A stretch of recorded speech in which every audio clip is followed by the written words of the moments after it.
अस्सलाम वालेकुम जी। आज की वीडियो में आपको अपडेट करना है कारसाज हादसे के मुतल्लिक, जिसमें मुलजिमा नताशा की ज़मानत को मुस्तरद कर दिया गया है। तफसीलात बताने से पहले आप तमाम ख़वातीनो हज़रात से दरख्वास्त करना चाहूँगी कि कल रात एक अफसोसनाक सानहे में एंकर पर्सन अब्दुल्ला इस जहान फ़ानी से रुखसत हो गए हैं। उनके लिए दुआ कीजिएगा, उनके घर वालों को दुआओं में याद रखिएगा। ये हम तमाम लोगों के लिए भी एक रिमाइंडर है कि हमें नहीं मालूम कि कौन सा वक्त हमारे लिए आखिरी हो सकता है। तो अल्लाह ताला उनकी आगे की मंजिलें आसान करे। जवां साल मौत है, बहुत ही अफसोस होता है। नन्ही मासूम बच्चियां हैं उनकी, बेगम भी उनकी एंकर पर्सन ही रही हैं। तो अल्लाह ताला उनके ख़ानदान के तमाम अफराद को सब्र दे और अल्लाह ताला अब्दुल्ला की आगे की मंजिलें आसान करे। अब हम बात करते हैं मुलजिमा नताशा के मुतल्लिक। 2 रोज़ पहले जब ख़बर आई कि नताशा की ज़मानत को मंजूर कर लिया गया है, तो ऐसे लगा कि दिल को किसी ने हाथ में ले लिया हो। एक तकलीफ़ सी महसूस हुई, क्योंकि जो 2 लोग इस दुनिया से चले गए, उनके दर्द को हम महसूस कर रहे थे। ज़ाहिर है जो उनके घर वाले फ़ेस करें, जिस तकलीफ़ से गुज़र रहे हैं, वो तो हम उसका 1% भी महसूस नहीं कर सकते, लेकिन फिर भी हम दर्द और तकलीफ़ को महसूस कर रहे थे, आवाज़ उठा रहे थे। थोड़ी सी मायूसी भी हुई, थोड़ी सी परेशानी भी हुई। लेकिन जब ये पता चला कि अभी इस केस में आगे बहुत कुछ बाकी है, तो थोड़ा-सा हौसला हुआ। और आज सुबह पता ये चला कि मुलज़िमा नताशा, जिसको कातिला नताशा ही कहा जाए क्योंकि वो मान चुकी हैं कि 2 अफ़राद की जान उन्होंने ली, उनकी ज़मानत को मुस्तरद कर दिया गया। बिल्कुल ऐसा ही हुआ। अदालत में कार्रवाई हुई, मुख्तलिफ़ तरह के हीले बहाने बनाए गए। उनके जो वकील हैं आमिर मंसूर की जानिब से, जो पहले दिन से ही कोशिश कर रहे हैं कि इस केस का रुख मोड़ा जाए। पुलिस ने भी काफ़ी कोशिश की और खूब पैसा लगाकर कोशिश की जा रही है कि नताशा को बचा लिया जाए, लेकिन इस वक्त भी नताशा जेल ही में मौजूद है। इससे पहले एनओसी जमा करवाया गया था कोर्ट में लवाहिकीन की जानिब से, जो क़ानूनी विरासत के मालिक होते हैं, यानी कि उनकी बेगम, बेटा और बेटी की जानिब से, कि हम इनको माफ़ करते हैं, रब ताला की रज़ा की खातिर इनको माफ़ करते हैं। मुबैना तौर पर यह भी बताया जा रहा था कि 5.5 करोड़ रुपए दियत के वसूल कर लिए गए हैं, ख़ानदान के किसी फ़र्द को नौकरी भी दे दी गई है और केस ख़त्म हो गया है और आज के रोज़ मुलज़िमा बाहर आ जाएंगी, लेकिन ऐसा नहीं हुआ। उस केस में भी ज़मानत को चैलेंज कर दिया गया है हाई कोर्ट में, और मैं आपको नाम बताती हूँ उन वकील का जिन्होंने चैलेंज किया है। शेख साकिब हैं। उन्होंने कहा है कत्ले अम्द की इसमें दफात लगाई जाए, ये कत्ले ख़ता नहीं था। इस केस को भी चैलेंज कर दिया गया है। दूसरा मुकदमा आपको पता है कि रियासत ने अपनी मुदियत में कायम किया था, जिसमें नशा आवर अशिया के इस्तेमाल की दफात शामिल थी। और नशा आवर अशिया को इस्तेमाल करने के बाद आप ड्राइव नहीं कर सकते। वैसे ही नशावर अशिया का इस्तेमाल जो है गैर कानूनी है। उसके बाद आप आ रहे हैं सड़क पर और आपका ऐसा चाइल्डिश बिहेवियर है, आप गैर ज़िम्मेदारी का मुज़ाहरा कर रहे हैं, आप पीछे से टक्करें मारते हुए आ रहे हैं, लोगों से गालम गलोच करते हुए आ रहे हैं, आगे आके आपने 2 मासूम जानों को इस दुनिया से जाने का सबब आप बन गई, कुचल डाला और कितने लोगों को ज़ख्मी कर दिया। तो रियासत मुद्दई बन के एक मुकदमा कायम कर चुकी थी और वो मुकदमा काफ़ी संगीन था। आज सुबह जब अदालत में कार्रवाई शुरू हुई, तो उनके वकील ने काफ़ी ज़्यादा हीलो हुज्जत की और उन्होंने कहा कि जी, जो नमूने थे वो बदले भी जा सकते हैं, उनमें रद्दो-बदल भी किया जा सकता है, जो केमिकल एग्ज़ामिनेशन रिपोर्ट आई है वो गलत भी हो सकती है, कुछ भी हो सकता है। जिस पर ये कहा गया कि ऐसा मुमकिन नहीं है, नमूने वही थे, सैंपल्स वही थे जो कि मुलज़िमा के जिस्म से लिए गए थे, इसलिए इसमें किसी ख़ता की गुंजाइश नहीं है। अदालत इस ज़मानत को मुस्तरद करती है और चूँकि रियासत मुद्दई है, इसलिए जब तक रियासत कोई हतमी फ़ैसला नहीं करेगी, ये ख़ातून बाहर नहीं आ सकती हैं। फिर उन्होंने कहा कि आप नशावर अद्वियात का इस्तेमाल कर रही हैं, नशावर चीज़ों का इस्तेमाल करिए। मैंने आपको बताया था कि आइस के ट्रेसेस मिले थे इनकी रिपोर्ट में यूरिन के टेस्ट के दौरान। तो उन्होंने कहा नमूने गैर महफूज कैसे हो सकते हैं, बड़ी ज़िम्मेदारी से अस्पताल ने नमूने भेजे थे और आपने एक नहीं, एक से ज़्यादा जराइम किए हैं, 2 लोगों की जान के जाने का आप सबब बन गई हैं।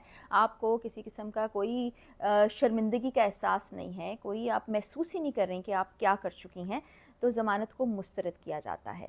तो ज़मानत मुस्तरद किए जाने के बाद अब उसको भी आगे चैलेंज कर दिया गया है इनके वकील की जानिब से। सेशन कोर्ट में अब चैलेंज किया गया है, क्योंकि सिटी कोर्ट में ये मामला इस वक्त चल रहा था। सरकारी वकील ने भी अपने दलाइल पेश किए, आमिर मंसूर जो इनके वकील हैं उन्होंने भी दलाइल पेश किए और उन्होंने एनओसी का तस्करा भी किया जो इनके वारिसीन की तरफ से जमा कराया गया था। तो अदालत ने कहा कि वारिसीन अगर इस केस में, जिसमें रियासत मुद्दई है, अपना कोई भी एनओसी जमा कराती हैं और उसमें कहती हैं हमने माफ़ कर दिया, تو اس کیس کے اندر اس کی کوئی ویلیو نہیں ہوتی، کیونکہ اس میں وارثین کا کوئی لینا دینا نہیں ہے، بلکہ ریاست خود اس کیس کو لڑ رہی ہے نتاشا کے اگینسٹ، تو اس لیے اس تمام چیز کو رد کیا جاتا ہے۔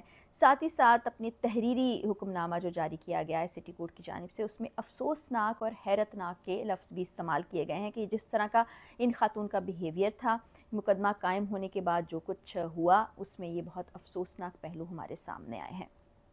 تو ہم لوگ شش و پنج کا شکار تو ہیں ہی ہیں کہ جس طرح سے پہلا جو مقدمہ تھا جس میں آمنہ اور عمران مرحومین کے گھر والوں نے مقدمہ قائم کر رکھا تھا، مدعی بھی ان کے بھائی تھے، اس میں یہ کہا جا رہا تھا کہ ہم معاف نہیں کریں گے، ہم دیت وصول نہیں کریں گے، ہم قصاص نہیں لیں گے۔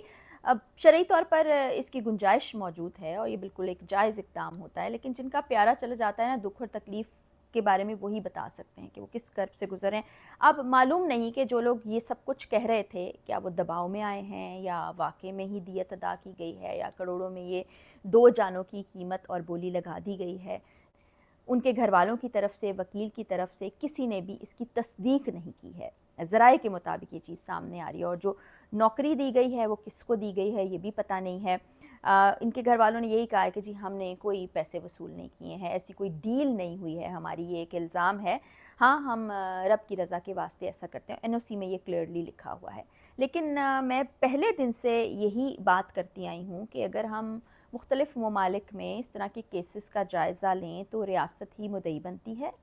لواحقین بعض اوقات ہوتا ہے، وہ سوچتے ہیں جی ہمارے پیارے چلے گئے، اب ہم کیس کیا لڑیں گے، ہمارا وقت بھی جائے گا، پیسہ بھی ظاہر ہے کیسز پر لگتا ہے، وکیل بہت بہت پیسے لیتے ہیں، پھر اب کیا ہو سکتا ہے، وہ جانے تو واپس آنے والی نہیں ہے، یا کبھی پریشر آ جاتا ہے یا پھر پیسے پر بات ختم ہوتی ہے تو کیس کو واپس لے لیا جاتا ہے۔ لیکن ریاست اپنی ذمہ داری کا مظاہرہ کرتے ہوئے ایسے سنگین جرائم کے اندر ایک مدعی کے طور پر آتی ہے، اور بہت سے کیسز میں سزائیں دلوائی گئی ہیں۔ پاکستان میں ایسا نہیں ہوتا، بدقسمتی سے ہم یہی دیکھتے ہیں کہ جو مجرم ہوتے ہیں، جو قتل کرنے والے ہوتے ہیں، وہ وکٹری کا نشان بناتے ہوئے باہر آتے ہیں۔ ہم نے ایک AI جنریٹڈ تصویر بھی دیکھی نتاشا کی، اور لوگ یہی سوچتے ہیں کہ ایک روز ایسا آئے گا جب ایسی ہی ریئل تصویر بھی ہمیں نظر آئے گی، جب یہ عدالت سے باہر آ جائیں گی، پھر ان کی ویڈیوز کو سرکولیٹ کروایا گیا، ان کی تصاویر سوشل میڈیا پر بھجوائی گئیں جب یہ جیل میں تھیں۔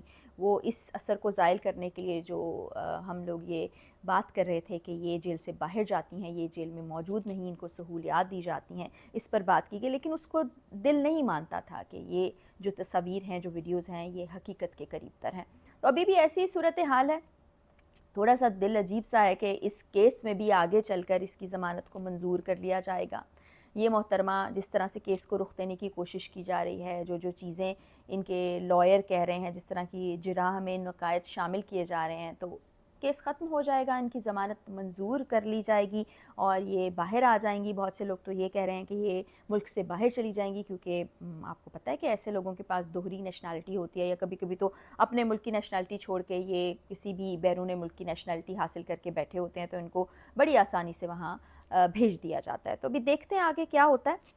امید یہی ہے، دعا یہی ہے، اور دل یہی کہتا ہے کہ اس کو سزا ملے تاکہ آئندہ لوگوں کے لیے عبرت کا نشان ہو۔ لیکن اگر پرانا ٹریک ریکارڈ دیکھیں تو ایک مایوسی سی ہوتی ہے، افسردگی سی چھا جاتی ہے کہ کیا ہو رہا ہے، کب تک ہوتا رہے گا۔ پھر دل چاہتا ہے کہ ہم بھی خاموش ہو جائیں، ایسے کیس پر بات نہ کریں، جس طرح سے بہت سے لوگ نہیں کرتے ہیں۔ وہ کہتے ہیں جی ہمارے آواز اٹھانے کا، بات کرنے کا مقصد ہی فوت ہو جاتا ہے جس وقت اس طرح سے دیت لے کے یا کورٹ سے باہر اس طرح کے معاملات کو سیٹل کر دیا جاتا ہے۔